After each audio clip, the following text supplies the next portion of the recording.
भुजबळ साहेब, ओ भुजबळ साहेब, कसा आहे हा वाडा? ह्याला कर्मा रिटर्न म्हणतात. बेनामी संपत्तीचा विषय पुढे आला आणि आता भुजबळ साहेब तोंड दाखवायला तुम्हाला जागा राहणार नाही हो. भुजबळ साहेब, एक दोन लोकांनी खाडाखोड केलेलं कागद दाखवून त्याच्यावरनं तुम्ही बघा मराठी कशा पद्धतीनं खोट्या जाती कुणबी नोंदी मिळवत आहेत, कशी खाडाखोड केलेली चालली आहे, असं म्हणून तुम्ही आमच्या पूर्ण जातीला बदनाम करायचा प्रयत्न केला. तुम्ही केला, त्या पंकजाताईंनी केला. आमचं म्हणणं होतं की जर कोणी खोटं केलं असेल तर त्याच्यावर कारवाई करा, बिनदिक्कत करा. पण भुजबळ साहेब, तुम्ही त्या खाडाखोडीवरनं आमच्या जातीला बदनाम केला हो.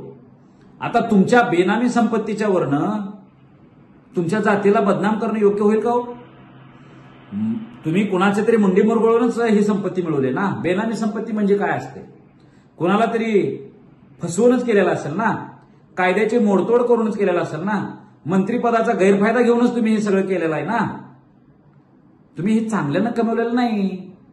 मग तुमच्यावर तुमच्या असल्या सगळ्या लोकांमुळं तुमच्या सगळ्या माळी जातीला आम्ही बदनाम करावं, मुंडे घराण्याला आम्ही बदनाम करावं असं चालणार आहे का? काय आमच्या समाजाची तुम्ही बदनामी लावली होती? हे तळतळाट आहे, हे तुमच्यावर यायला लागले, लक्षात ठेवा. हे कर्मा तुमच्या डोक्यावर बसणार आहे, मानगुटावर बसणार आहे. आम्ही निस्पृह पद्धतीनं लढायला लागलोय.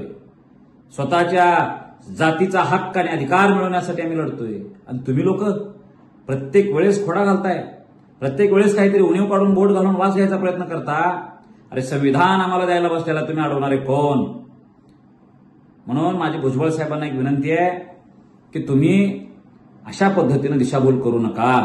आणि माझी ओबीसी समाज बांधवांना सुद्धा विनंती आहे, हे जे काही भ्रष्टाचारी राजकारणी आहेत यांची पापं झापण्यासाठी ते ओबीसींचे मसिहा म्हणून सगळ्या समाजासमोर फिरायला लागलेले आहेत, लक्षात ठेवा. दुसरी गोष्ट, काही लोकांना मराठ्यांचा विरोधक म्हणून राजकारण करायचं आहे म्हणून ते तुमच्या आमच्या विरोधात बोलायला गेले.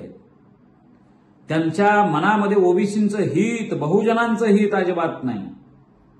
म्हणून मराठा जातीला जरी कुणी प्रश्न केला तरी तुम्ही लक्षात घ्या, आम्ही कधी वाल्मिक कराडसारखं आम्ही कधी जात म्हणून आमच्या कुठल्याही गुन्हेगाराचं रक्षण केलेलं नाही, आधार दिलेला नाही, आश्रय दिलेला नाही.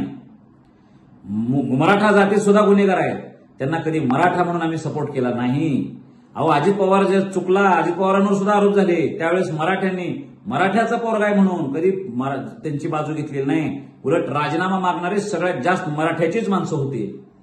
म्हणून जात म्हणून ह्या भ्रष्टाचारांचा तुम्ही आडपडदा होऊ नका.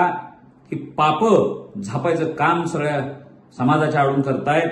अरे हजारो वर्ष तुम्ही आणि ओबीसी आणि आम्ही एकत्र राहिलेले लोक आहे. तुमच्यात आणि आमच्यात बुद्धिभेद करून हे फूट पाडण्याचा प्रयत्न करायला लागलेले.